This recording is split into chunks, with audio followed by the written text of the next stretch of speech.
Hi guys, good evening. So ayan, nandito na naman tayo guys. This is Manay Jean and welcome back sa aking YouTube channel. So guys, for today's video, pag-uusapan natin si Ivana Alawi at si Barbie Fortiza. Guys, alam nyo ba na yung TikTok nilang dalawa na pinost ni Barbie, sobrang grabe, ang taas-taas ng views. More than 4 million na.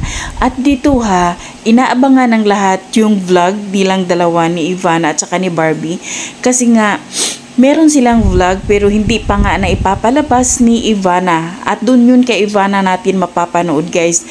Naalala ko lang dati guys na sinabi ni Ivana na tinanong siya kung sino yung pinakamabait nung nagsisimula siya sa GMA7. At ang sinabi niya talaga is unang-una is si Barbie Fortiza na napakabait at napatunayan niya ng lahat kung gaano kabait si Barbie Fortiza.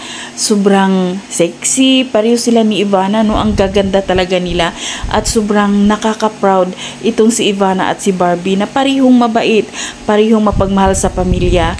So guys, abangan natin yung kanilang vlog. Makikita natin dito guys sa vlog nila na namalingki sila, sumakay sila ng MRT, basta ang dami. Kaya nakaka-excite at marami talagang nag-aabang. Isa na ako doon guys. So, yun lang. Thank you for watching.